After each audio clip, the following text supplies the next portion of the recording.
Okay, morning everybody, and welcome to reInvent 2025. But more importantly, welcome to this session, WPS206, where we're going to be talking about deploying AI solutions at national scale. But before we start into the presentation, I've just got a question, I guess, for just a pulse check of the audience. Can I get sort of a raised hand for people who are either looking at deploying AI solutions or already doing that at an enterprise scale within your organisations? Excellent, okay, so you're in the right place, that's a really good start. So just to introduce myself, I'm Daniel Temple, and I'm Head of Architecture for UK Public Sector at AWS.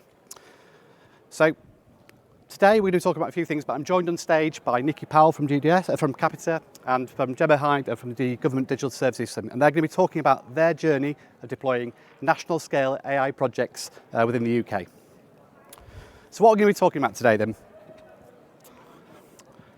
Okay, so today we're going to cover 5 key areas. We're going to talk about the challenge of scaling AI at a national level.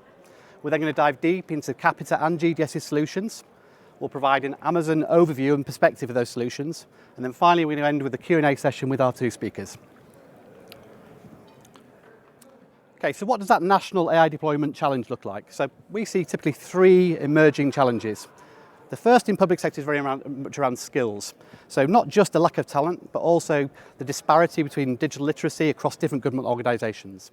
And Amazon bridges that gap by providing comprehensive training material, such as AWS Skills Builder.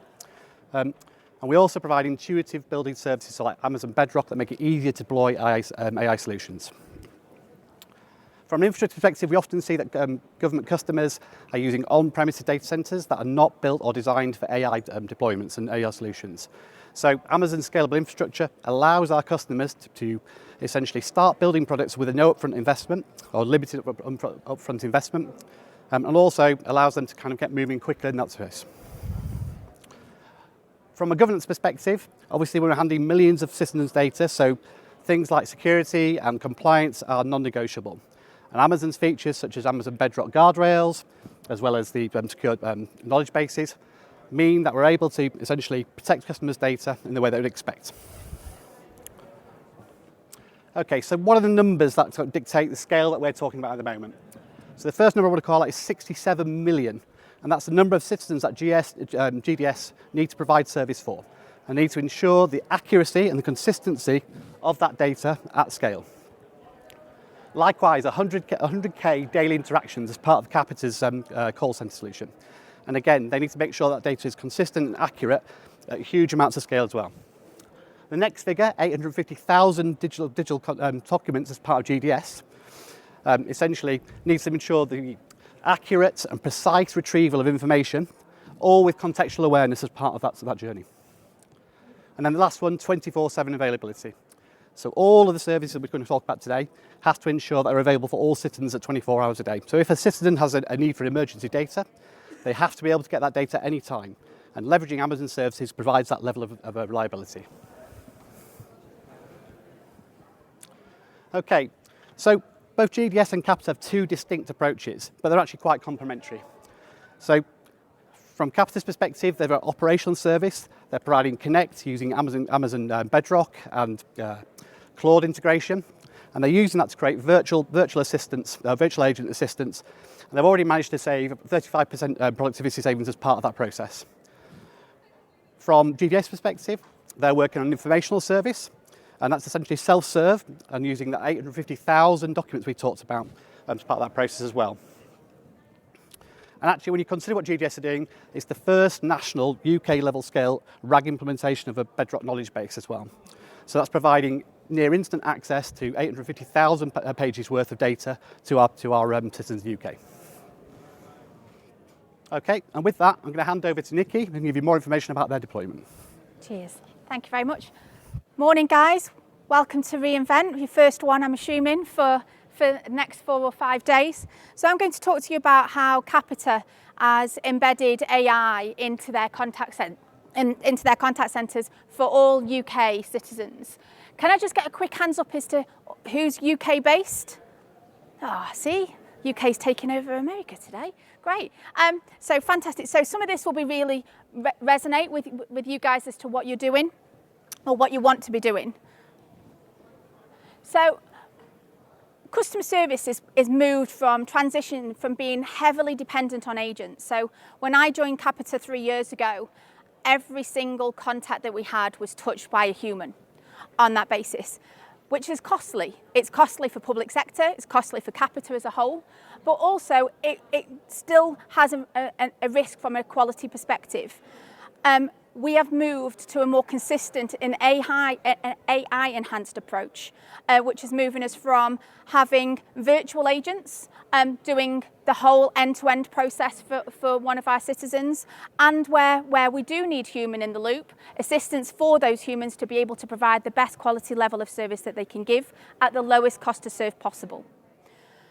That change has been manifested over the last 18 months working with AWS on Connect, and we embed every single element of Connect within our contact center stack. So when we say that we've embedded AI, the reality is technology is not going to fix everything. We know that the technology is absolutely critical to our delivery, but the human and the people that are still part of that process is absolutely critical for how we move forward. So we use a people-empowered AI philosophy, making sure that we augment our human teams with the capabilities from our AI stack to provide that level of service that's required.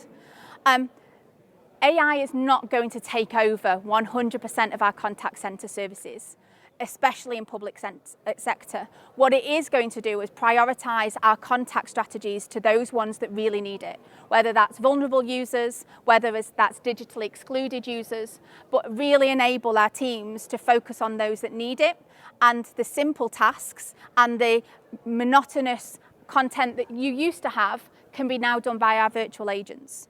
So that oversight will always be there. It's essential in decision making in what we do, especially where it touches vulnerable users.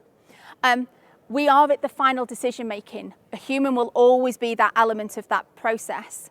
And we started with human first. So we didn't just go into virtual agents thinking that they were going to change our world. What we actually wanted was to support our team members first around how can we make sure that they can do their job well and do it with a quality level of service that our public sector clients need. And the humans are human. We want them to have communication. The training that our teams have now is not about policy and process. The training that they have is how to have a conversation and how to have that conversation well about the inquiries that are coming in. The system and the technology and the AI that we provide gives them that policy and process in front of them real time to enable them to just focus on the communication. So how have we done that? Our Capita AI stack is AWS is embedded in every layer of our AI stack. So our users, which is the contact center teams, so that's my agents, my team leaders, operations managers.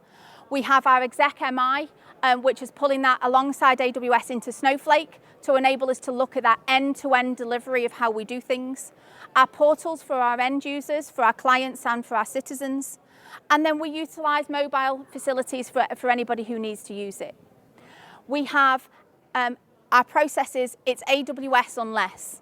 So if there is a client need, if AWS cannot do it, then that's when we'll look at other facilities to do so. But if AWS have it in their stack today, that is what we build on. It's a configuration process, never customization, and we deliver things at scale that are sustainable and scalable to all of our clients. Our orchestration layer and integration are a key prerequisite of what we're doing, and alongside our data management intelligence. So without the data management and our knowledge management, we couldn't underpin any of the AI infrastructure that we're doing today. So how have we moved?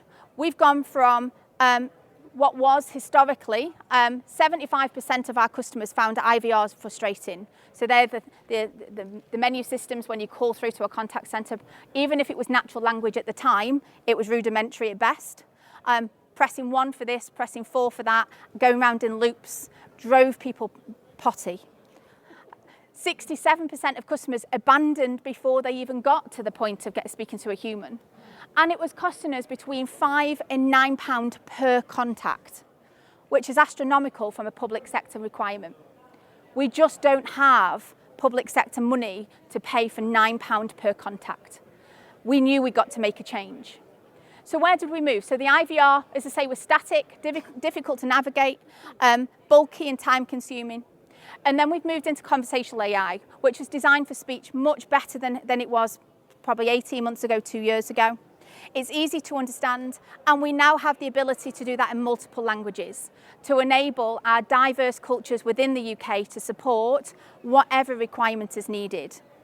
On top of that, though, is still our vulnerable users. So for those people that cannot navigate those things, we divert straight into our contact centre teams to a group of individuals that are focused on vulnerable use. And then where we're moving to, from an agentic perspective, it's automatic. There's much more fewer mistakes. There is no longer getting stuck in a loop around how we do things, and we keep the promises. Our aim is that by the time we get to 2027, I'm saying 2027, but the boss is there, so I'm saying 2027, and I really mean 2026, 95% automation. 94% of our customers will be driven into self-service where they can. Our agent productivity is already up by 35%. We believe that we can stretch that to 50% by 2027. And our CSAT is the highest it's been in the last 9 years in public sector. So what have we seen as a benefit? Being able to deliver this, more importantly for me, is the citizen use and around what our citizens think about the way we work. So that's service enhancement for them.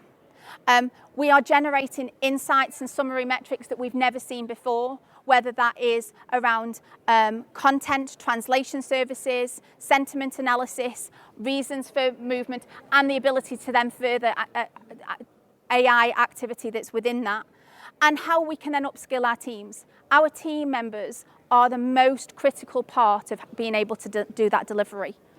We've seen circa 20% improvement in our average handle time. We've seen a 10% increase in our ability to convert customers from a retention perspective in upsell opportunities. We've seen 20% reduction from first contact resolution. In some areas, that's up to 40% in certain pockets. And we've seen a 15% improvement in customer experience due to the increased agent ability to deal with and troubleshoot on first point of contact. So real key benefits to our clients and to Capita as a whole. So this is how we do it. This is our contact centre as a service. Our focus, as we said at the top, is all about vulnerable citizens, accessibility and multilingual. We offer every single channel that is available within the AWS stack. We use our digital concierge to be able to drive that into either a virtual agent or into one of our humans from that perspective. And then when they are in with a human and dealing with that inquiry, those teams are supported by things like contact lens and queue to drive the activity within there to be able to make sure the quality is at the best as it can be. Quality assurance is a prerequisite of everything that we do, and we are doing that with evaluations live, real time, and giving feedback directly to those individuals on a real-time basis from their calls. And then we have cross-content reporting. So we use Snowflake to be able to pull data from multiple areas, including client systems, into our Snowflake base. And from there, that means that we can drive further continuous improvement and further benefit to how we deal with our engagement on a daily basis. What that's done from a contact centre perspective is in our case management. You can see how we've made a significant change to our case management. We've seen a 40% reduction in our time of handling case management and a 20% increase in quality performance. This is one of our case studies. So the London Borough of Barnet, one of my favourite clients, they always are on that basis. For them, this was about how we drive better performance for them from a multi-skilling, onboarding and quality management perspective, delivering the full stack. Targeting 50%, we were targeted to deliver 50% reduction in agent onboarding. We did that. We've improved our processes and delivered on time, on scale, and continue to do so on an ongoing basis. I'm now handing over to Gemma, who can talk to you about the GDS piece. Thanks, Gemma. Thank you very much. Good morning, everyone. So I am Gemma Hyde. I am responsible for the gov.uk mobile app, which we launched this year as part of UK government. And I'm delighted to be here to talk to you about gov.uk chat. And this is what we describe as a new era for citizen government interaction. But just hold that for a moment. So first up, who has heard of the Government Digital Service? Okay, a few people, though more of you are from the UK, so maybe you're just suffering with jet lag, haven't had your morning coffee yet. So let me just describe who we are. So the Government Digital Service, or GDS as we call ourselves, we are a team in the UK government and we lead digital transformation across product and services. And we've just become part of the Department for Science, Innovation and Technology. So GDS's role is to design, build and operate things that make things simpler, better and faster for citizens and businesses in the UK. Our flagship product is gov.uk website, which is the source for all official government information. And it has just turned 13 years old, so a teenager nonetheless. Every single week, millions of people use it for everything, from applying for driving licence to tax guidance, travel advice, business support, you name it, that's where they're looking. And having that single source of all government information has been really important. It's that single trusted space. But that much information is a lot, and that presents its own challenge. We'll come back to that in a moment. Gov.uk and GDS, we're kind of known for kind of being global benchmarks, particularly for our user-centred design and also our kind of open approach. And we're really proud that we've been able to inspire people around the world, so from countries like Canada to Australia to Japan. They've used kind of the models that we have in GDS, and they've studied and adopted similar things for their own digital national platforms. And we want to continue to inspire, which brings me to gov.uk chat. So gov.uk chat, I describe this as a new era for citizen government interaction. So it's a citizen-facing service powered by that brilliant gov.uk content that I just talked about, and designed for nation scale, engineered for safety, reliability and trust. And it's built on AWS Bedrock, leveraging the best of cloud-native AI so that it's ready to serve those millions of people that Danny talked about earlier, so 67 million people across the country. So, why gov.uk chat? So our vision is underpinned by a couple of things. So it's underpinned by the Blueprint for Modern Digital Government, and this is something that we launched in January this year. And that was our response to the state of digital government, which was about where do we find ourselves in public sector services in the UK. But those two things are a whole different session, and we haven't got time for those. There's two main concepts that I will talk about today that you need to know about. First is really simple. We want to make lives easier for citizens. That looks like saving them time, reducing the amount of effort it takes to interact with government. And the second concept from the blueprint that I'll talk about is harnessing the power of AI for public good. So two really sensible things, and hopefully they're resonating with this audience, something you're looking to do too. And actually, gov.uk chat allows us to bring together that kind of trustworthy guidance, that safety, that reliability, and also scalable tech that people are already exploring in other parts of their lives. One of the really important things that I would say is we are not chasing trends. I know that RAG in particular can fall into that. This for us is about real utility and helpfulness for citizens. We've been working with AI and LLMs for a good few years now, and we are solving real problems with real government content and using people's everyday language to do that. And that's Really powerful, actually. We've already done things like optimise our search, so we've done that as an AI-powered search with Google, and we've done things like our content. So I mentioned gov.uk is 13 years old. One of the things it's famed for is the structure of the content and how people can navigate through it with our kind of step-by-step approach.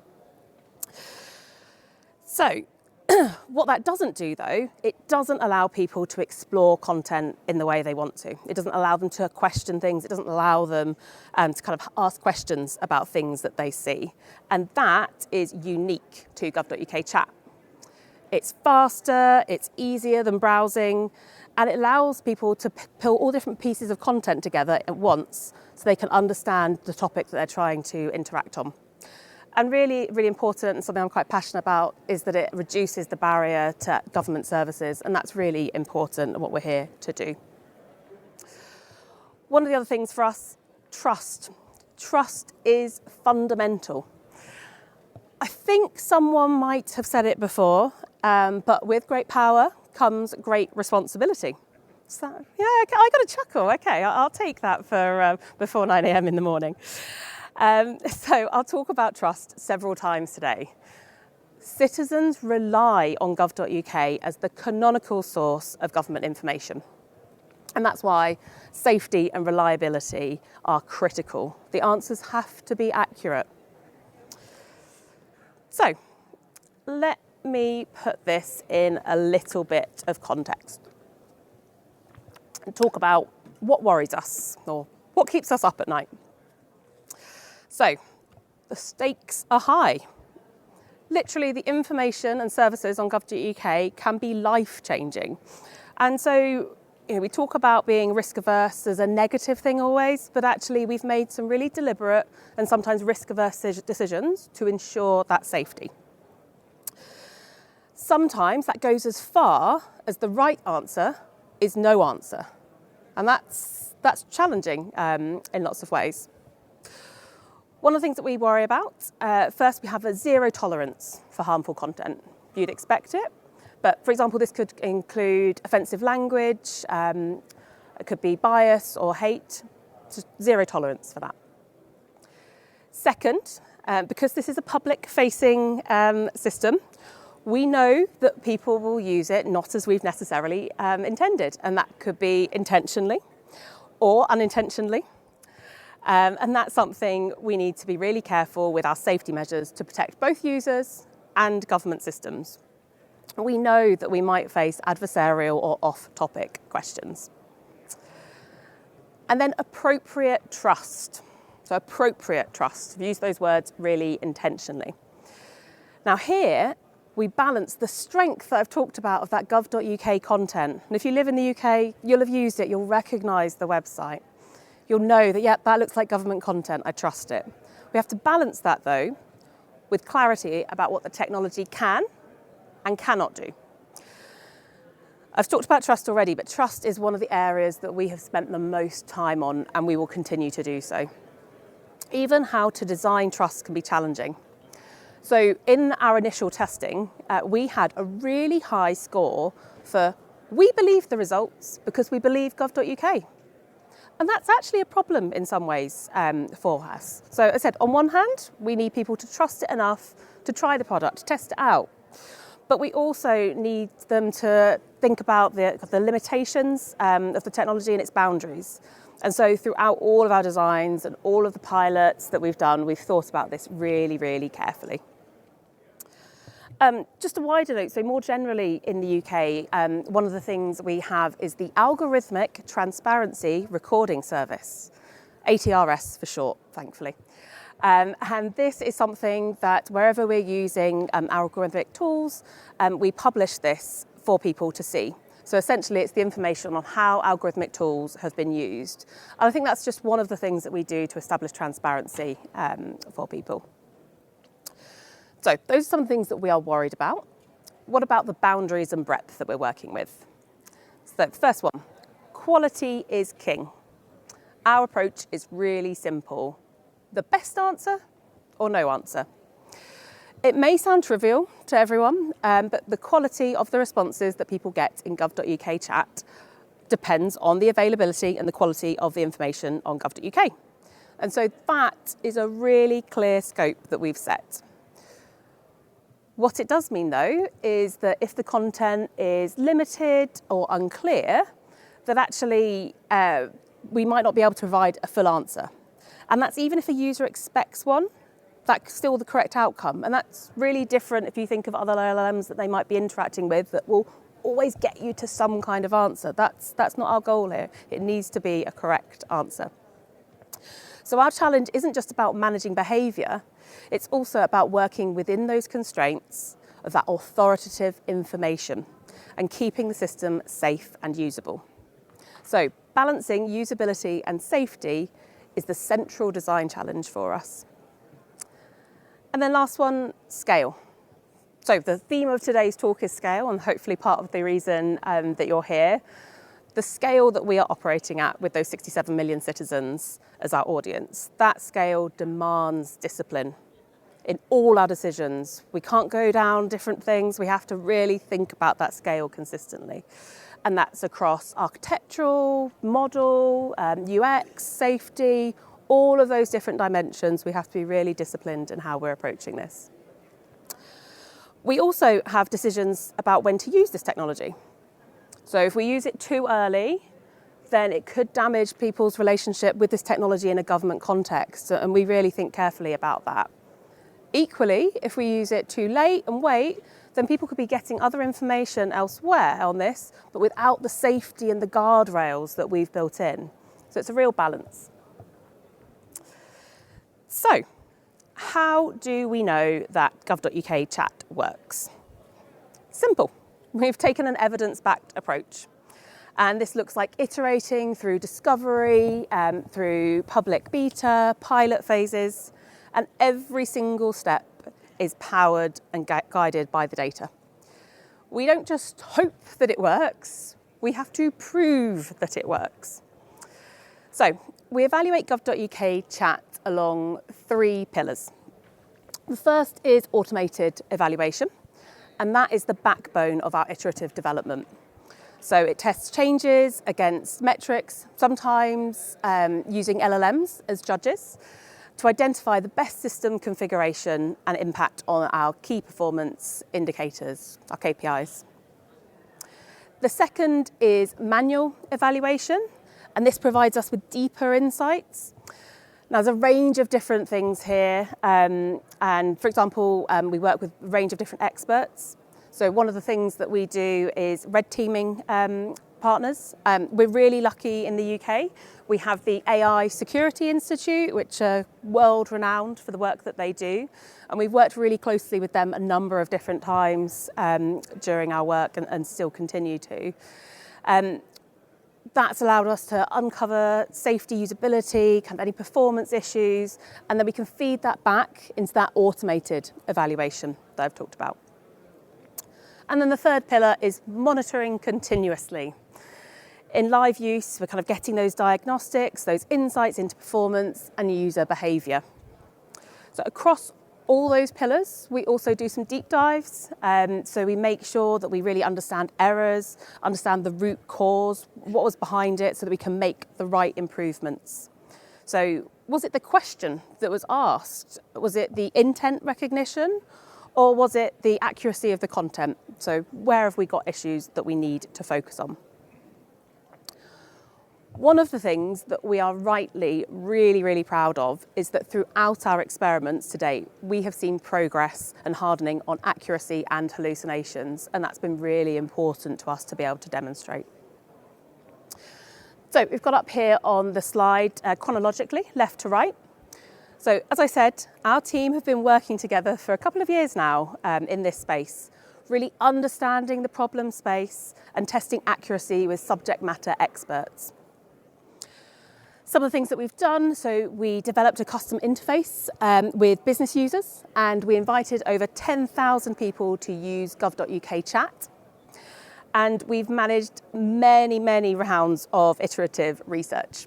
So the kinds of things that looks like is usability, internal accuracy with SMEs, in departments as well as in our own department, It also looks like diary studies, it looks like benchmarking, analytics, thousands of data points here.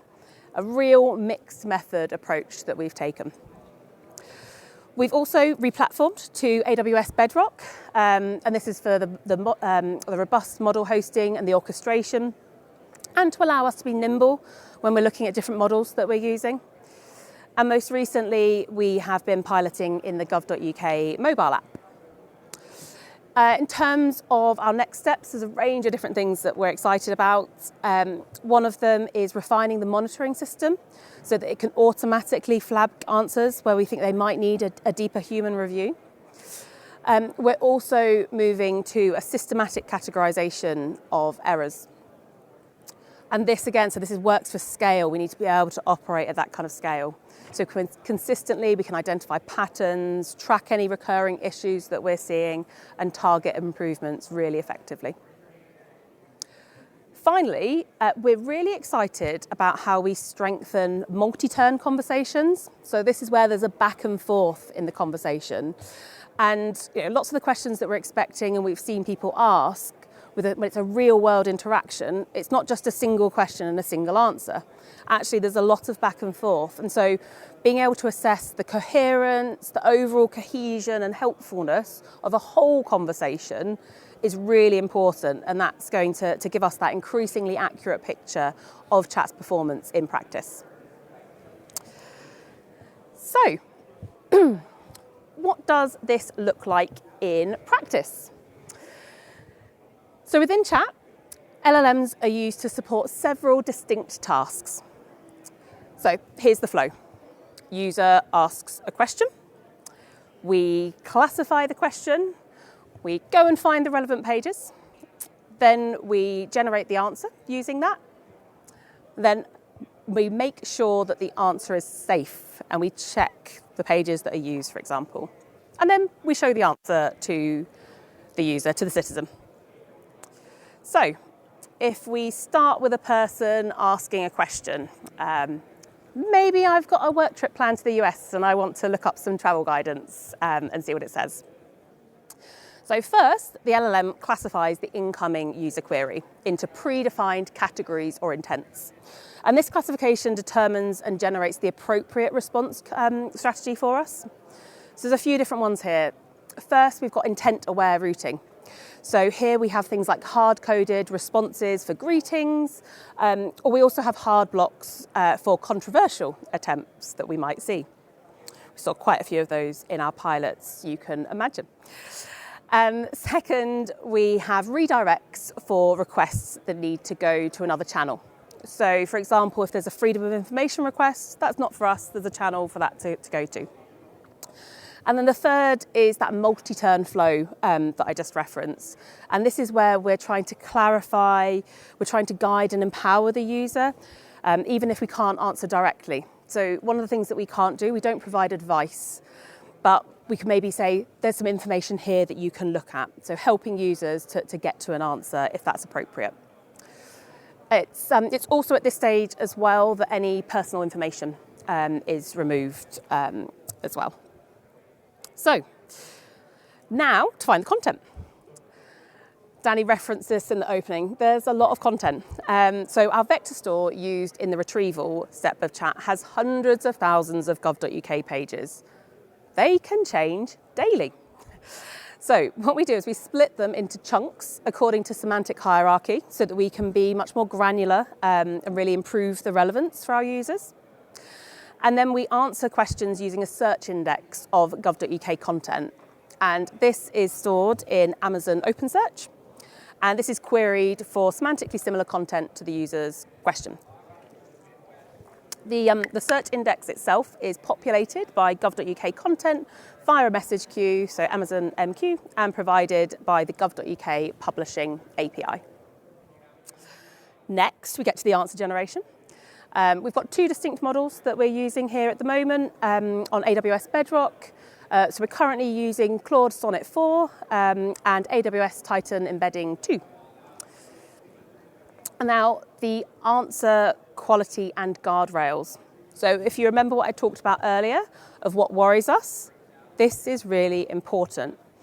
The LLM also plays a role in evaluating the responses to ensure that they meet our predefined quality and safety standards.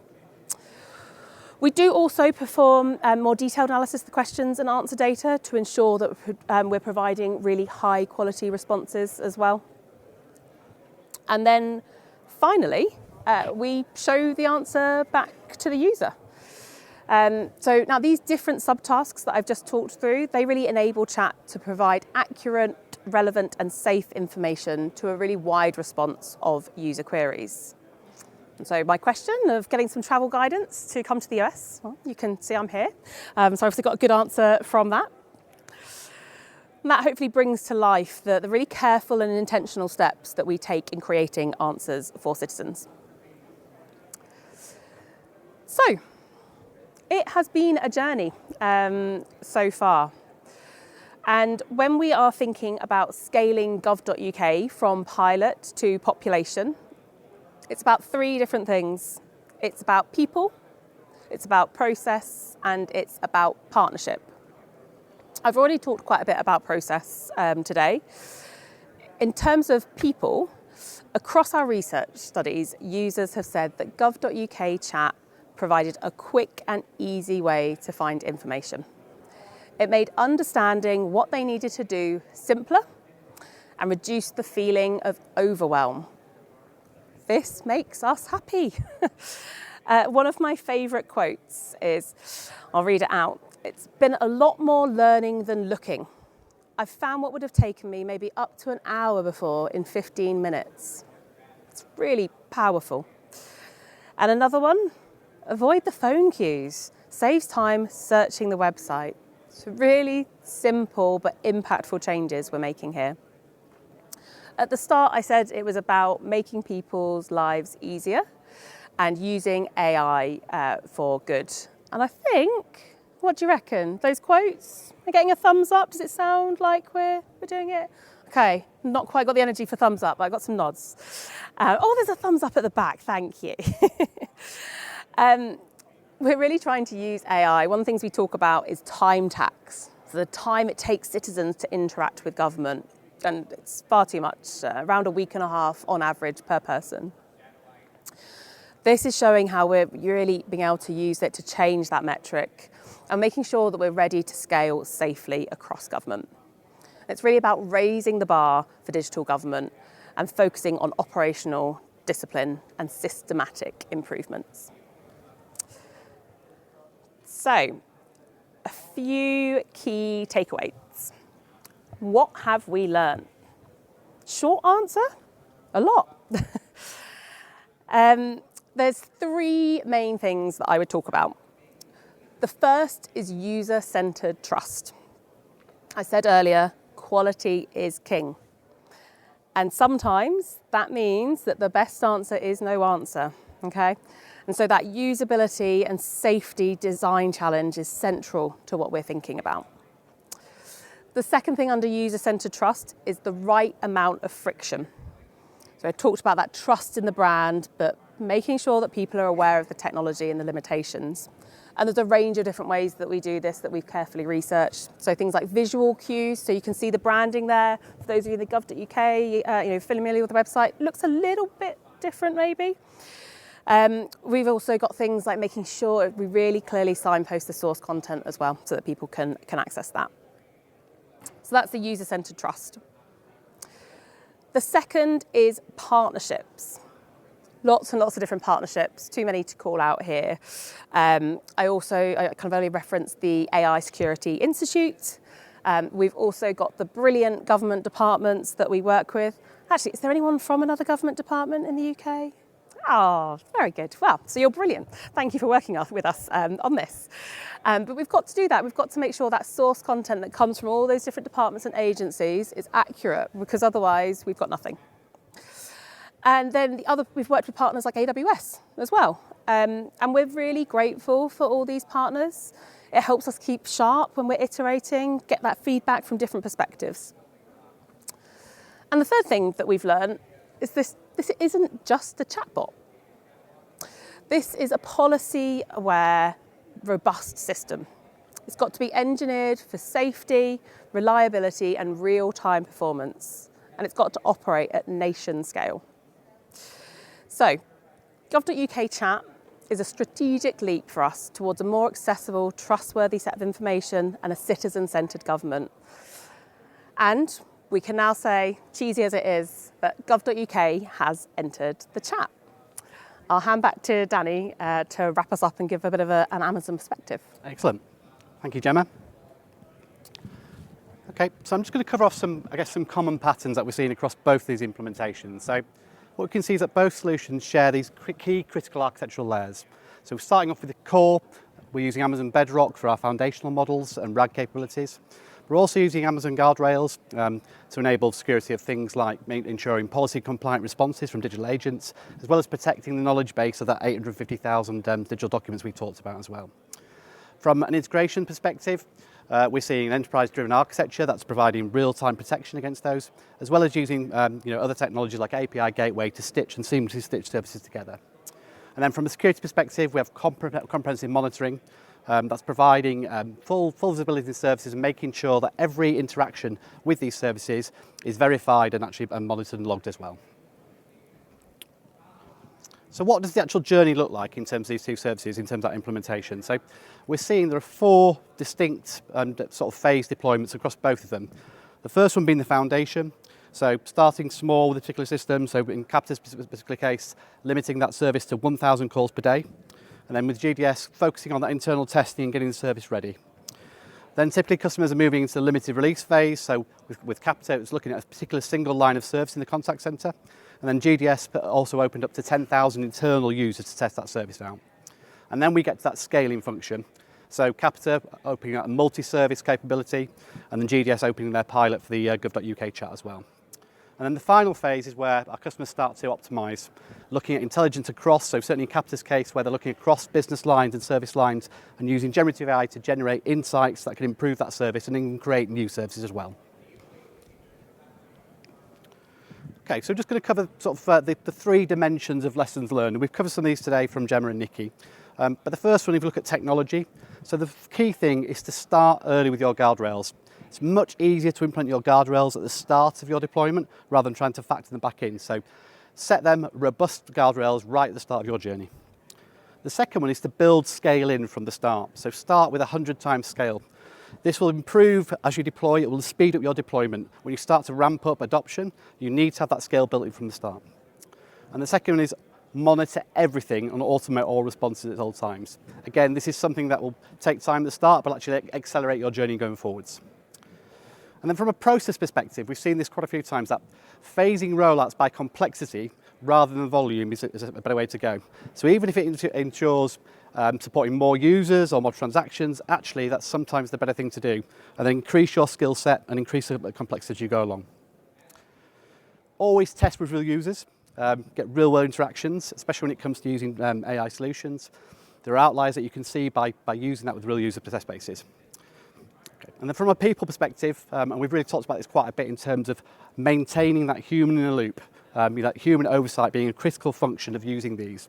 So this is not about replacing, this is about enhancing the services, enhancing people who are supporting these services as well.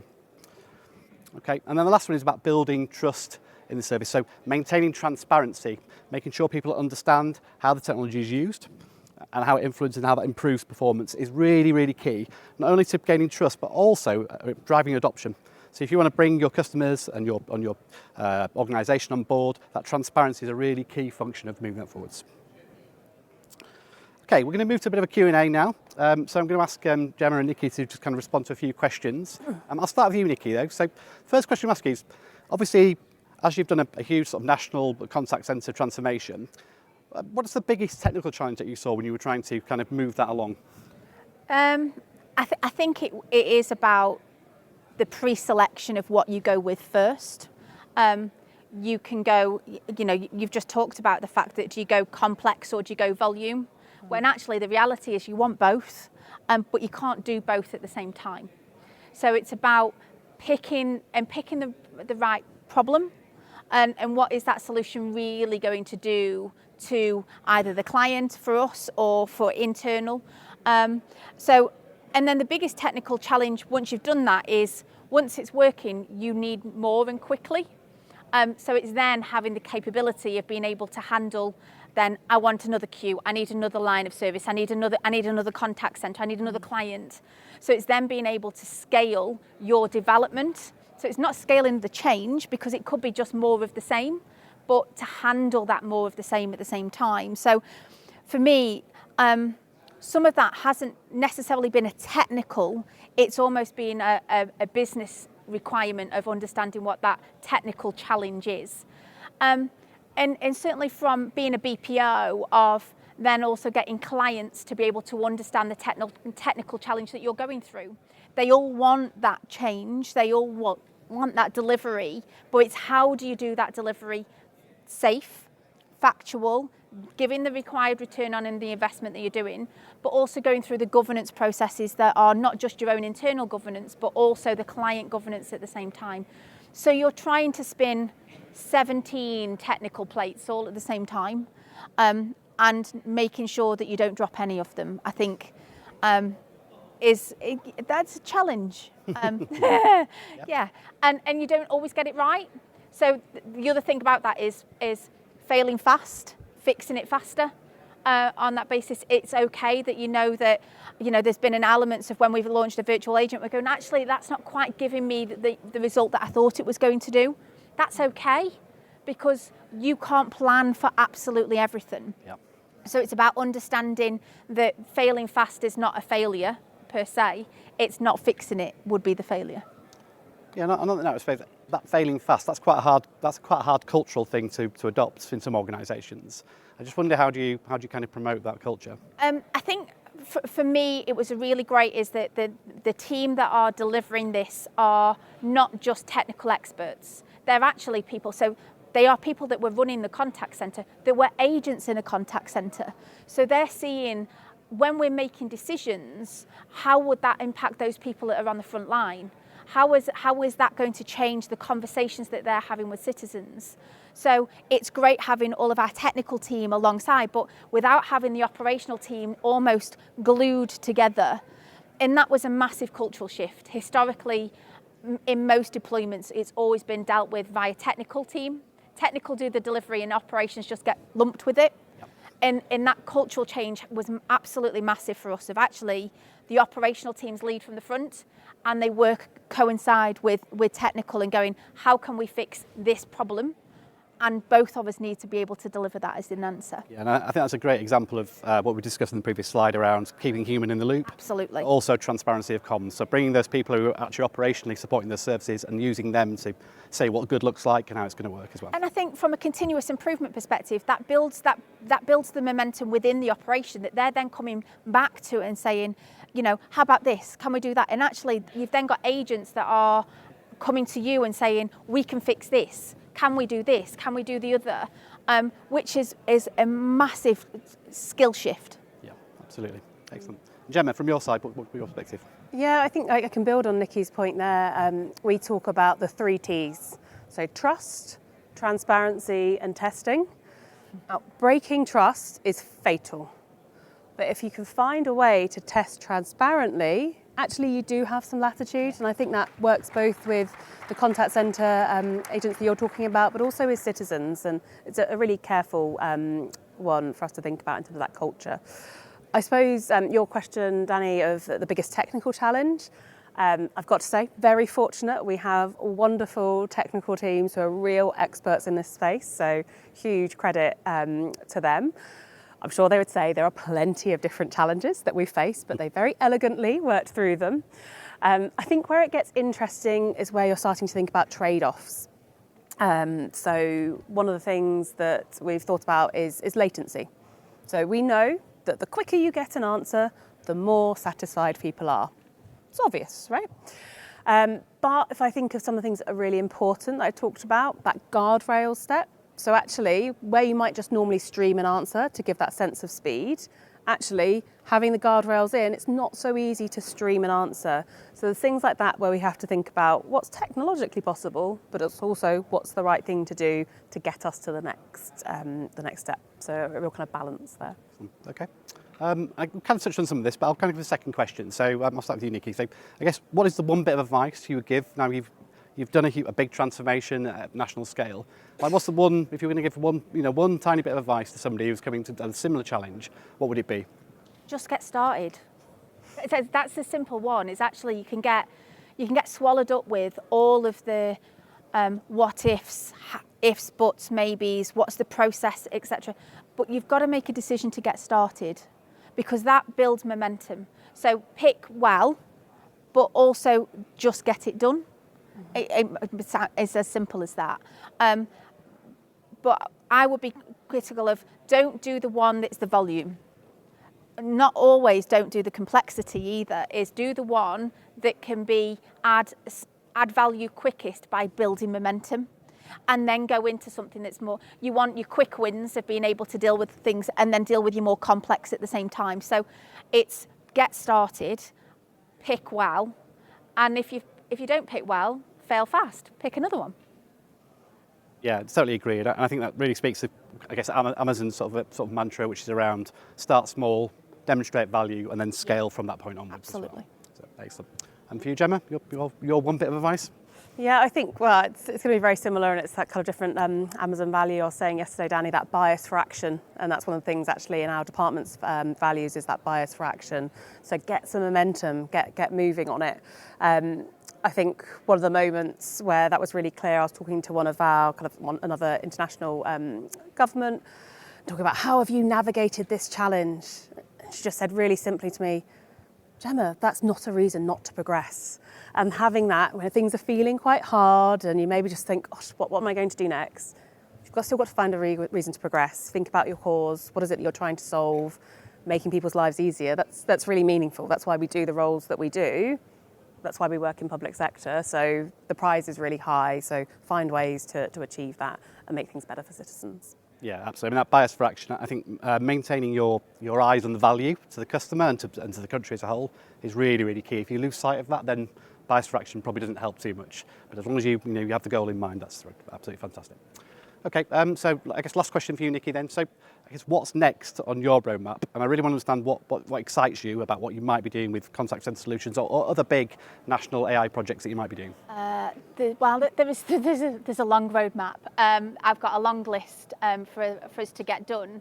There actually are three, though, to be fair. So my commitment is to have virtual agents in every level of my service by the end of 2026 on every single queue that we do, which currently is 1,422 queues that I've got to get done between now and then. So no stretch there. Yeah, there is. New tech, I think it'll be interesting to see what comes out of this week around what's in there, because that may change what I want to get done and how quick I want to get done from that perspective. So I'm already looking at what's been delivered on Connect's announcements already this morning. The biggest one, though, for me is Welsh. Having Welsh as a language for public sector, look, see, I've got nods, right? Having the Welsh language is like trying to find utopia of being able to understand it, because we all need it from a public sector requirement. So to get that really well embedded in all of our digital services will save me 17 sleepless nights a month on that basis, because also trying to find people who speak Welsh is like trying to find unicorns. So if I've got a language model that can deliver it, that really helps. So lots of virtual agent activity, Welsh speaking virtual agent activity, even better. And then let's see what this week gives me. Excellent. Yeah, I'm waiting as well, so I'm excited to see what happens. Gemma, for you, what excites you most, and what's going next for the sort of GovChat UK? Yeah, I'm going to go with a list of three as well. That's a good list to always have three. So I think there's three things for me. One is really rolling out Gov.uk chat, getting it in the hands of more citizens, and that'll be through the Gov.uk mobile app. So I'm really excited about that. The second is the Gov.uk mobile app that I'm responsible for. We talk about that as an AI-enabled app, and that's not a tagline, that's a really serious commitment. This is one of the areas where we're looking at AI, but there's a whole host of others, so I'm excited about the roadmap. I can't say much more there. And then the third is around how we're looking to use agentic AI. So we've got a few different explorations of different agents, different ways that they can support citizens, and that is just so powerful. Some of the early concepts that we're working on are going to be very, very cool. So watch out for more on those. Yeah, and I think agentic AI is obviously, the direction of travel, I think, for large systems as well. And the power that gives you in terms of stitching solutions together and creating new insights around services and the ability to dynamically build new services is, I think, what really excites me about that sort of approach. Excellent, thank you guys. So I'm just going to wrap up fairly quickly now. So in terms of people in the audience who want to start their own sort of national scale AI journey, but here is just some suggested starting points. So covering off some of the technologies that we've suggested, so Amazon Bedrock, some of the documentation around that. Obviously, we talked quite a bit about Connect, into the contact solution, so resources there. I really want to call out actually the link at the bottom, which is the UK government's Gen AI playbook. And a lot of things we've talked about today are following that guidance that you can find there. So if you're in the UK, please look at it anyway, but I think it's a good guidance for anybody who's looking to implement a national scale AI solution. And then additional resources, obviously, we have a number of workshops that you can run through as well. Okay, so I guess wrapping up, I just want to call out, 3 key points really that we've kind of talked about. So just to reiterate, always start with your guardrails up front. Build that robust security into your solutions before you start. Keep that human in the loop, so maintain that level of trust and contact with the people who are working with your systems. You're never going to be entirely without humans, so it's really important that you bring all your stakeholders in and you make them part of that process. And then I suppose the last one is just kind of ask everyone to make sure they complete the survey as part of this process. So it'll come up afterwards.